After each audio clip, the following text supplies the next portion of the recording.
الحمد للہ وکفا وسلام علی عبادہ الذین اصطفى اما بعد اللہم الہمنی رشدی واعذنی من شر نفسی۔ سلمان ندوی صاحب کا ایک تازہ بیان سننے میں آیا جس میں وہ سعودی حکومت کے خلاف بولتے بولتے مرشد امت حضرت مولانا سید رابع حسنی ندوی اور حضرت مولانا ارشد مدنی مدد ذلہما کے خلاف سخت تبصرے کر جاتے ہیں، انہیں یہودی ایجنٹ اور نہ جانے کیا کیا کہہ جاتے ہیں، ایسے ایسے جملے کہ ان شخصیات کے سلسلے میں ان کی توقع نہیں کی جا سکتی۔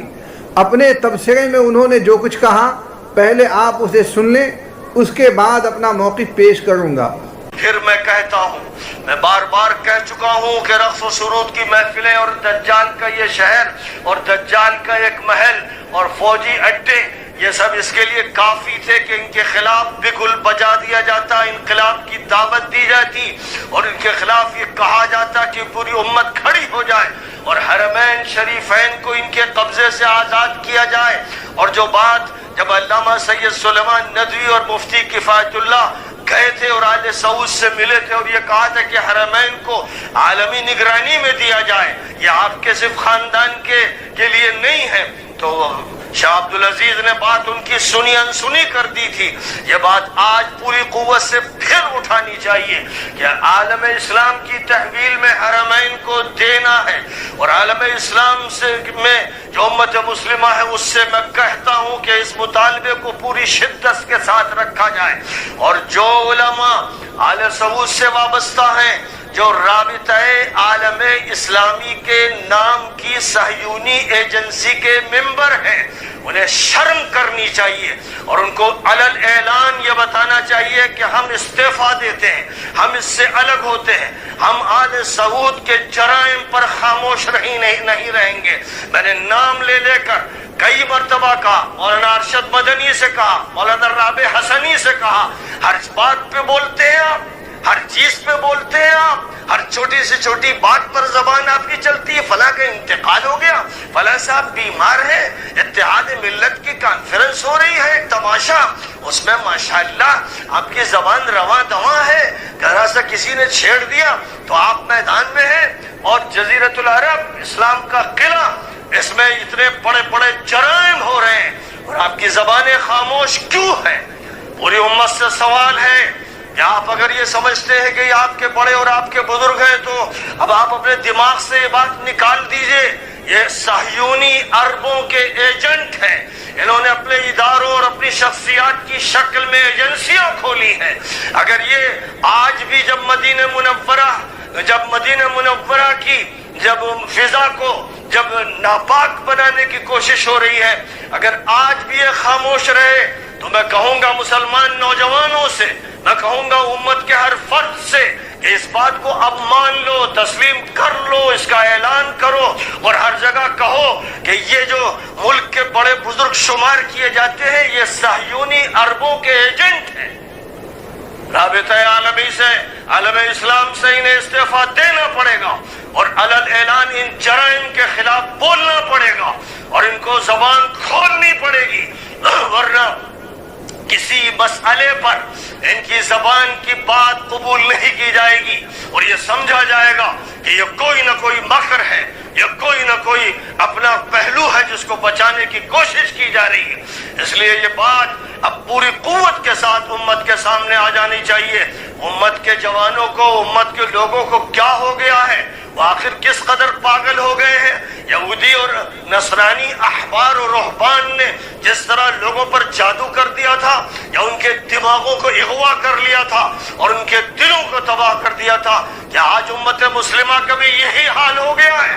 ظاہر ہے کہ اسلامی تاریخ کے ابتدائی دور سے جنہوں نے صحابہ کو قتل کیا اور جنہوں نے اہل بیت نبوی کو قتل کیا، جو ان کے ساتھ آج کھڑے ہیں، جو یزیدی ہیں اس دور کے جو یزیدی ہیں، ظاہر ہے کہ ان سے اسی کی توقع ہے کہ ہر دور کے ظالموں کے ساتھ کھڑے رہیں گے، ان کے حق میں فتویٰ دیں گے، ان کی بات کریں گے۔ اس لیے پورے عالم اسلام سے کہہ رہا ہوں، عربی میں بھی کہہ چکا ہوں، اردو میں کہہ رہا ہوں کہ جنگ کا بگل بجا دو اور حرمین شریفین کی آزادی کی تحریک چلاؤ، اور یہ کہہ دو کہ مدینہ منورہ پورے جزیرۃ العرب کے بارے میں کہہ دو، لیکن مدینہ منورہ میں اگر یہ حرکت کی گئی تو کوئی ملک نہیں بچے گا اور وہاں کے عوام میں سے کوئی فرد نہیں بچے گا جو تم پر لعنت نہ برسائے اور تمہارے خلاف ہر مہم میں شریک نہ ہو۔ غیرت کا یہ تقاضا ہے، ایمان کا تقاضا ہے، دین کا تقاضا ہے، شریعت کا تقاضا ہے، حضور کی وصیت کا تقاضا ہے۔ اب بھی اگر خاموش رہیں گے، یہ بڑے بڑے علماء ان کو علماء کہتے ہوئے مجھے شرم آتی ہے، لیکن قوم کو دھوکہ دیا گیا ہے، ایک فریب قوم کے ساتھ کیا گیا ہے، یہ تاریخ کے ساتھ مذاق کرتے ہیں، یہ اہل بیت نبوی کے خلاف ہے، یہ صحابہ کے خلاف ہے، جن صحابہ کو کاٹ کے پھینک دیا گیا اور ممبروں پر جس خلیفہ راشد پر لعنتیں برسائی گئی، جس نے یہ کیا اور جس کے لوگوں نے یہ کیا، جو ان کے ساتھ کھڑے ہیں وہ بے شرم ہیں، وہ بے حیا ہیں، وہ بے ایمان ہیں، خدا کی ان پر لعنت ہو۔ اس لیے جب تک امت پوری طاقت اور قوت کے ساتھ میدان میں نہیں آئے گی اور آل سعود اور آل نہیان جیسے مجرموں کا قلع قمن نہیں کیا جائے گا اور حرمین شریفین کو ان سے نہیں چھینا جائے گا، اور جو بھی طاقتیں صحیح طور پر اسلام کی نمائندگی کرتی ہیں ان کے حق میں بات نہیں کی جائے گی، اس وقت تک مسئلے کا کوئی حل نہیں ہوگا اور یہ امت ذلیل سے ذلیل تر ہوتی جائے گی اور اللہ دشمنوں کو اس پر مسلط کرے گا اور اپنے گھر میں یہ پٹے گی اور اس کے ادارے اس سے چھن جائیں گے۔ یہ خدا کے عذاب کی شکلیں ہوں گی جو برس کے رہیں گی۔ اس لیے کھلی وارننگ ہے، جس کو جو چاہے کہنا ہو کہے، جو بکنے والا ہے بکے، جو مرید و متوسل بنا ہے جس کو اللہ سے تعلق نہیں، رسول اللہ سے تعلق نہیں، جس کو خلفائے راشدین سے تعلق نہیں، جو ظالموں کے ساتھ کھڑا ہوتا ہے، باغیوں کے ساتھ کھڑا ہوتا ہے، اپنے وقت کے یزیدوں کے ساتھ کھڑا ہوتا ہے، اس ملعون سے، اس مجرم سے کسی امت کے کسی فرد کو ڈرنے کی ضرورت نہیں، اور اس کے تقدس اور اس کی عظمت کی بات کرنے والا بے شرم و بے حیا ہے۔ اس لیے کھلا ہوا یہ مطالبہ ہے، پوری قوت کے ساتھ مطالبہ ہے کہ مولانا ارشد کو، مدنی کو، مولانا رابع کو بیان دینا پڑے گا اور کھلا اپنی علیحدگی آل سعود اور اہل نیان سے کرنی پڑے گی، ورنہ پوری امت ان سے کٹ جائے گی اور یہ مان کے چلے گی کہ یہ صہیونی عربوں کے ایجنٹ ہیں۔ پوری امت میں تحریف پیدا کرنے کی ذمہ داریاں ان کو سونپی گئی ہیں۔ یہ آج میں یہ بات اس لیے کہہ رہا ہوں کہ اس کے علاوہ کوئی حل نہیں، اس کے علاوہ راستے مسدود ہو گئے، زبانیں بند کر دی گئیں، کارروائی اس کے خلاف ہوتی ہے جو حق بولے، جو باطل پرست ہو، حرام خور ہو، بدماش ہو، جھوٹا ہو، اور جو حرام کی تنخواہیں لے لے کر پیٹ پالتا ہو، یہ اس کے ساتھ یہاں بھی کھڑے ہیں اور وہاں بھی کھڑے ہیں۔ ظاہر ہے کہ اب امت کو ان کے بارے میں فیصلہ کرنا چاہیے اور اب کھلا مطالبہ ہونا چاہیے۔ سامعین،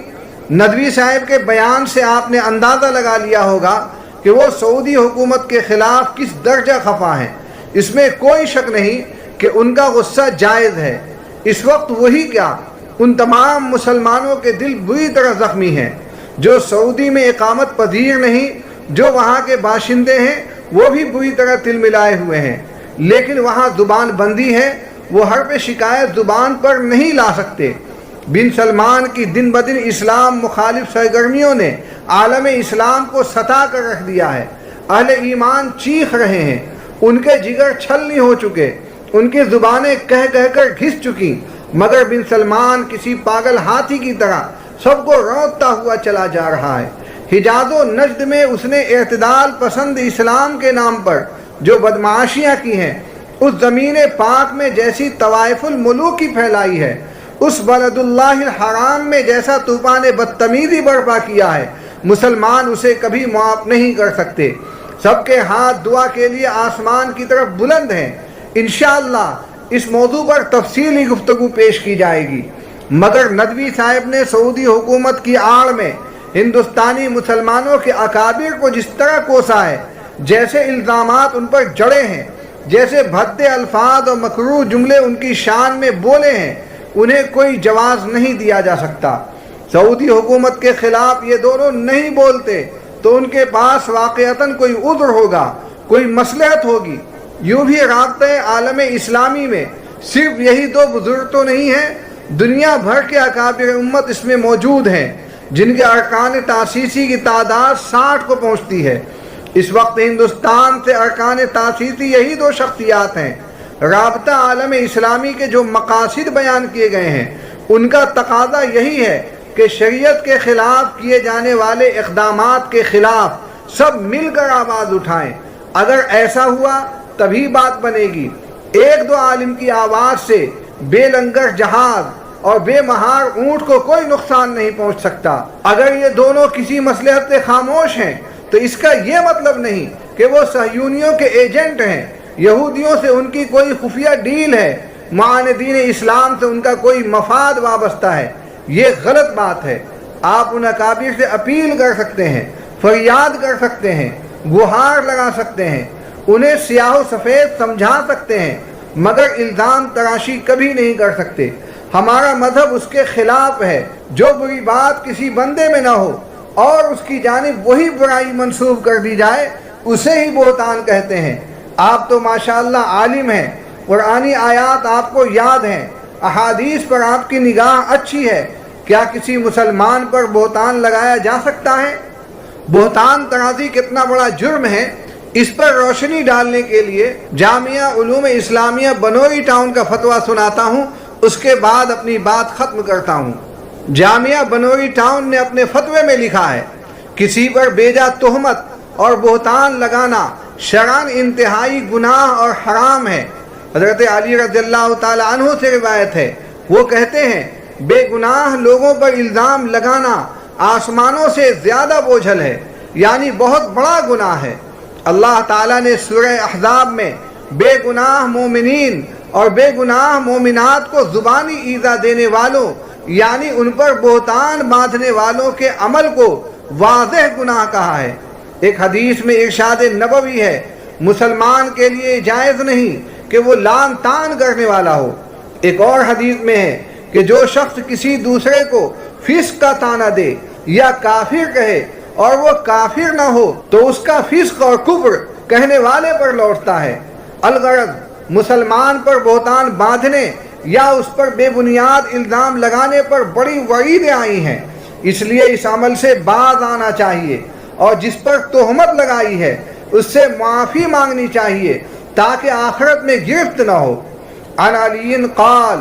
البہتان علی البراء اثقل من السماوات الحکیم، کنز العمال جلد 3 صفحہ نمبر 802،